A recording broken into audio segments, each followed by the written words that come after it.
everyone. My name is Damya Batrisha, and I am really excited for the second episode of Unpacking IVCO 2023 blog post. So, today we are going to have a special chat to discuss IVCO 2023 blog post topics and make it accessible for everyone, especially those who don't have the time to read it at all. So, our special guest today is Ahmad Faiz Yazid, or more familiar with Faiz, who wrote the blog Unveiling the Heart of Change, Measuring Impact in the Volunteering Realm.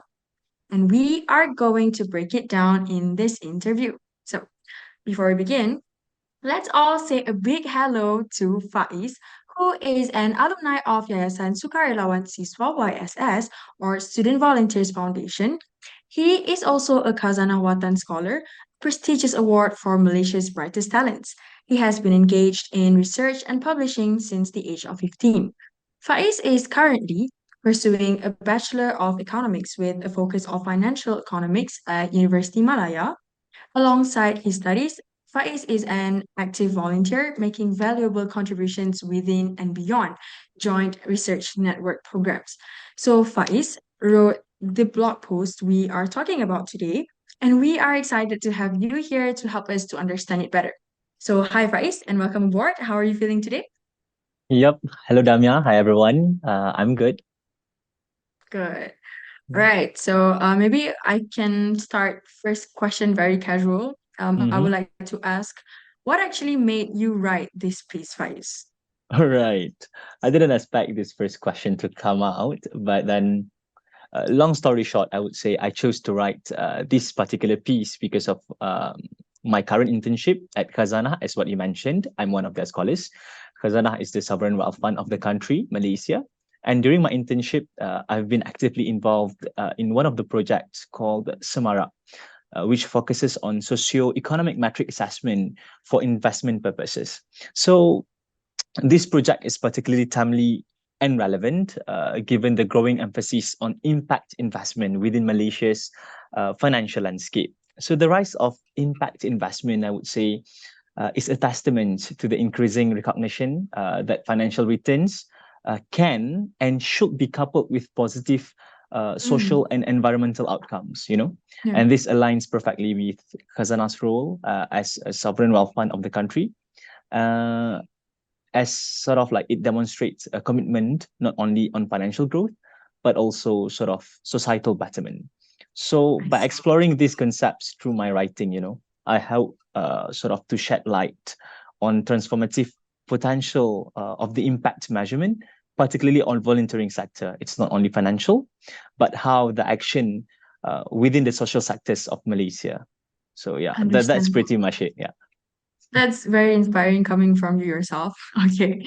Thank you for your first answer. So Mhm. maybe we could move on to the next question. Mhm. So the posts have mentioned a paradigm shift in the social sector from traditional metrics to data analytics. So, could you please explain how this shift is transforming the way we measure social impact and why is it actually relevant to Malaysia's voluntary landscape? All right, sure. So the paradigm shift mentioned in the post refers to a transition from relying solely on traditional metrics, such as inputs like funds raised and outputs like the number of beneficiaries reached, to a more data-driven approach using rigorous data analytics. So this transformation is fundamentally altering the way we assess and understand social impact.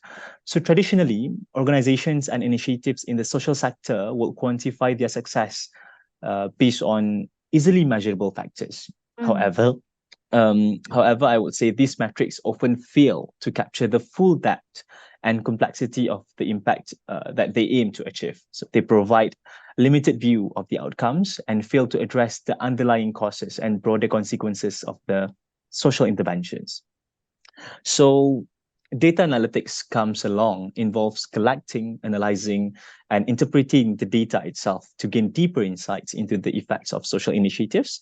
So this approach sort of allows a more understanding of how interventions lead to a tangible changes in people's lives. So it honest. enables us to move beyond just counting outputs and Mm, towards understanding the actual outcomes and the underlying mechanisms that driving those outcomes. So I would say this particular shift is relevant to our country, Malaysia, and a global landscape also, where first and foremost, by using data analytics, volunteering organizations can make more informed decisions about where to allocate resources, for example, which Yeah, initiatives are most effective, where improvements are needed, and this optimization can significantly amplify their impact. And in a diverse volunteering landscape, resources are often limited. So, data driven insights enable organizations to drive their efforts towards areas that have greatest potential to positive change. And this for sure ensuring the resources are utilized effectively. And then I would say many volunteering initiatives, like the example, what I've written in my blog post, providing solar panels have sort of multifaceted impacts that cannot be fully captured by traditional metrics, mm, So data analytics allows a comprehensive assessment of how these initiatives can impact various aspects of people's life. I see. So to conclude, it's relevant in terms of it could provide a more accurate and comprehensive data for the future betterment, right? True. Right, thank you. So let's move on to the third question. So, the National Energy Transition Roadmap, NETR, is referenced as a context for discussing impact measurement in the energy sector. So, how does this paradigm shift relate to the efforts of social entrepreneurs and volunteers working to improve air quality and access to cleaner energy in Malaysia? All right. So I think before I proceed with the question, I think quick disclaimer. I wrote this piece back then during the same week for the launching of NETR and Economy Mm, Madani. So it is like our country's vision to the next 5 years term on how we are focusing on economic growth. In the meantime, towards the transition of renewable energy as a whole. And that's the idea where the idea came from. I slot oh, in that particular piece cool. prior to the launching. So I Mm, would say the shift towards data analytics in impact measurement is highly relevant to the efforts of social entrepreneurs and volunteers working to improve sort of air quality and access to cleaner energy in the country. So this shift fundamentally changes how the impact of such initiatives can be understood, evaluated, and scaled. For example, once the NETR, the National Energy Transition Roadmap, had been launched, it sets the stage for a comprehensive transition to cleaner energy sources in the country. So social entrepreneurs and volunteers that engage in this sector that provide cleaner energy solutions like affordable solar panels are mm. sort of crucial to this transition. So by adopting data analytics, these stakeholders can delve deeper into the holistic impact of their initiatives instead of merely focusing on the number of solar panels distributed. They can measure on how these panels actually can lead to reduced emissions, improved air quality, and perhaps enhance health, especially for rural households. And I would say data analytics enable these stakeholders to establish sort of causal relationships between their interventions and the positive changes that they aim to bring. For instance, they can measure the reduction in noxious cases Mm. and correlate it with the presence of that solar panels distributed. And this level of analysis actually can demonstrate the direct contributions of their efforts to cleaner air and affordable energy together with healthier living conditions. And I would say the transition to this cleaner energy as we are discussing on this particular sector is a long-term journey. Data analytics allows social sector and volunteers to track the sustained impact of their interventions over time. They can monitor changes in sort of like respiratory health, energy consumption patterns, and other relevant indicators to ensure that the benefits of their work endure beyond the initial implementation. So, long story short, I would say by leveraging data, they can amplify the impact, contribute to the objectives of such policies in whatever countries they are, and drive sort of positive change within the energy landscape of such country. Mhm. Okay, thank you, Faris. It was very long explanation, but very Uh-huh. fruitful one.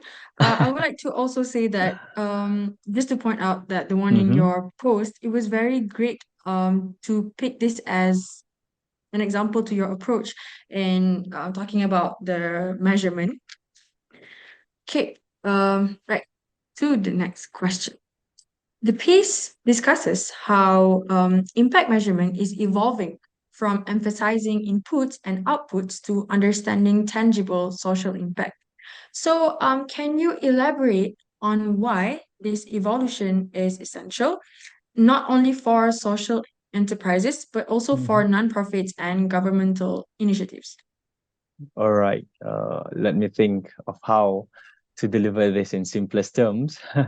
But actually, the evolution from emphasizing inputs and outputs to really understand tangible social impact is essential across the entire spectrum of social initiatives, including social enterprises, non-profits, and governmental initiatives.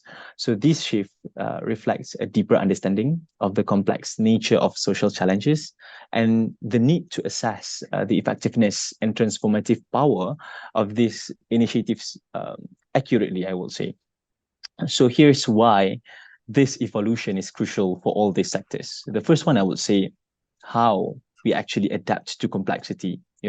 Many social challenges are interconnected, making it difficult to measure their impact solely through inputs and only outputs. So Mm, understanding tangible social impact allows organizations to grasp the nuances of these challenges. This deeper sort of comprehension is essential for tailoring interventions to address the root cause of the issues, leading to more effective solutions. Secondly, I would say when we involve government, what's most matter is governance and transparency. So stakeholders, including funders and beneficiaries, together with the public itself, increasingly demand accountability and transparency from social initiatives. So tangible impact measurement offers sort of clear evidence of whether these initiatives are delivering on their promises or not. And this transparency fosters trust and ensures that efforts are genuinely contributing to positive change. And again, when it relates to government, for sure, it is a must for informed policymaking. So governmental initiatives have the potential to impact entire communities or even the nations.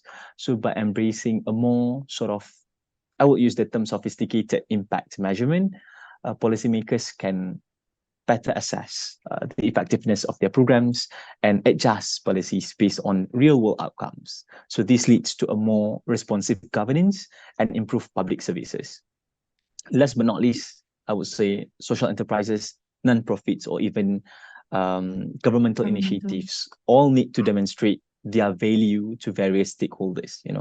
So while outputs such as the number of beneficiaries reached are important, I would believe tangible social impact provides a deeper narrative of how lives are actually improved and society is positively transformed.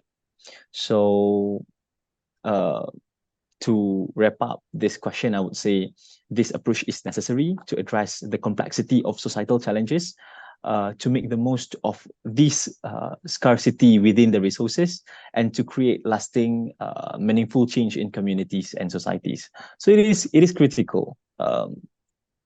It is critical evolution that enhances accountability, transparency, and the overall effectiveness of social enterprises, non-profits, and especially the governmental initiatives alike. Yeah. True. Because in the end, what we need is sustainable, what do we call it? Sustainable impact. Yes. True, Okay. true. Right. So, moving on to the next question. So, the process of impact measurement is described as requiring data collection, analysis, and also interpretation for informed decision making.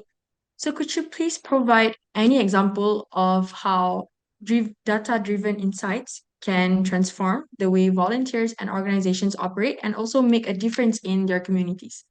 Yep, sure. So like what you've mentioned, the data-driven insights have the potential to transform the way volunteers and organizations operate, leading to a more impactful and effective sort of contributions to their communities. So I would say, as I've mentioned earlier, the targeted resource allocation. So, data analytics can help volunteers and organizations to identify the areas of greatest need within their communities. For example, by analyzing data on socioeconomic factors, education levels, and health indicators, for example, they can sort of strategically allocate resources to initiatives that really address the most pressing issues and maximizing their impact. So rather than simply organizing activities, or volunteers and organizations can actually use the data to plan initiatives that are outcome focused. So for instance, like instead of organizing generic health workshop, they can use data to identify specific health challenges in their community and tailor the workshop to address those challenges, leading to a more relevant and impactful interventions within the community. And I would say data-driven insights will really help in real-time decision making, where data collection and analysis allow volunteers and organizations to make such informed decision. For example, like during disaster response, data on affected areas and immediate needs can guide volunteers to allocate resources where they are most urgently acquired by the community. So this back to the basic, where it improves the efficiency and effectiveness of their responses. And last but not least, I would say when we are talking upon this sector, particularly on volunteering organizations, we are really should focus on evidence-based advocacy, So when volunteers and organizations collect data to showcase the positive changes their initiatives bring about, they have tangible evidence for advocacy efforts. So they can use the data to communicate with stakeholders, policymakers, and funders, sort of advocating for broader support and policy changes that align with the community needs. And as you've mentioned earlier also, in terms of the long-term impact, how we can actually make these things More sustain. sustainable. Yeah, so volunteers and organizations can sort of like track the long-term impact of their initiatives using data. So they can like sort of follow up with the beneficiaries over time to measure the real changes, like I've mentioned, in health or education, and instead overall well-being, providing insight into the sustainability of their efforts as a whole. So I would say, in essence, data-driven insights empower volunteers and organizations to move beyond assumptions and sort of like anecdote evidence towards what they are working on. So they will enable evidence-based decision-making, continuous improvement, and targeted interventions that sort of create a more profound and sustainable impact within the community. So we could cater to more wide and inclusive circles in the ecosystem. Oh, Yep, yes. true. Okay. Maybe we could move on to perhaps our last question, right? So the post that you have written has highlighted how data empowers volunteers and also enables them to drive operational improvements. So can you discuss how impact measurement through data enhances the effectiveness of volunteers' efforts and also contribute to the organization's core mission? All right. Certainly, I think since this is the last question, I would be happy to provide sort of a comprehensive overview of the overall landscape of impact measurement within the social and volunteering sector, particularly. So, impact measurement within the social and volunteering sector is undergoing a sort of transformative shift, marked by the transition from conventional metrics to a more sort of data-driven approach. So this shift is driven by the recognition that true societal progress cannot be fully captured by simplistic inputs and outputs. Instead, a deeper understanding of tangible social impact is essential, to comprehensively assess the effectiveness of such interventions and initiatives. So across social enterprises, nonprofits, and governmental initiatives that we've mentioned before, impact measurement sort of is evolving to address the complexity and interconnectedness of these challenges they tackle. So data-driven insights are providing a more accurate representation of the outcomes and processes that lead to positive change. And this means organizations cannot only demonstrate their value more effectively, but also make informed decisions about resource allocation, strategic planning, and policy formulation, for example. So this evolution in impact measurement is fostering collaboration and also engagement among stakeholders. When data-backed evidence is presented, it resonates with a broader audience, inspiring Mm-hmm. sort of a shared sense of purpose and also a commitment of working together towards a common goal. So stakeholders will become invested in initiatives that are making a real, tangible difference, leading to a more united and impactful approach to addressing those societal challenges out there.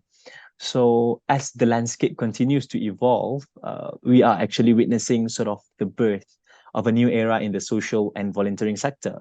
The power of data-driven insight is opening doors to innovation, scalability, and even the sustainability impact. So organizations are embracing a holistic view of change, one that not only counts hours of volunteered or beneficiaries reach, but also examines the profound transformations occurring at the core of their communities. So I would say the data-driven approach to impact measurement um, may also ignite hopes among the people by illuminating the path forward. It assures us that our collective efforts, whether as the volunteers or perhaps social entrepreneurs or advocates themselves, have the potential to create such lasting, meaningful change. It bridges the gap between aspirations and actual outcomes, turning sort of the vision into reality. And last but not least, I would say impact measurement is no longer about numbers. It's about lives improved, communities empowered, and futures Yeah. transformed. So it reflects, sort of reflects the essence of human compassion, dedication, and the belief that positive change is achievable and measurable. So with every data point, we actually move closer to a Works. world where hope materializes into reality. That's kind of fancy term that I use, but that's what But actually it's is. legit. Yeah, it's Yeah. about it. Yeah. And yeah, with data-driven insights, where the impact of our actions actually leaves the mark, Mm-mm. on the humanity and societal changes. What a great approach. All right. Mhm. So, any last word before we wrap up the episode for today? I think that's pretty much it. I am honored to be in this podcast for this particular blog post today. I hope that our recording of this podcast may give broader view and perspectives towards all the audience listening to us on actually how social impact is crucial and need to be Yep. addressed towards their volunteering activities, particularly in this sector. So thank you so much, IVCO 2023 Forum and Yayasan Sukarelawan Siswa from Malaysia. We look forward to everyone at the IVCO 2023 in Kuala Lumpur, Malaysia. Advertising IFCO 101. All right. So, I would like to say that I hope that this recording and your answer actually inspire other volunteers out there to actually Mhm. um collect legit data, so that we could provide a better future for the society. Right. So that was all the time that we had today for the interview. It was very insightful conversation that we've had today on the blog post made by Faiz himself, which is Unveiling the Heart of Change, Measuring Impact in the Volunteering Realm. So thank you so much, Faiz, for your time. I hope to see you around. And to our viewers and listeners out there, don't forget to explore the conference website at www.ifco2023.org to read the blog post and more. If you haven't registered yet, this is your time to grab this opportunity to be a part of IFCO 2023 Kuala Lumpur. Stay tuned for the next episode. Bye.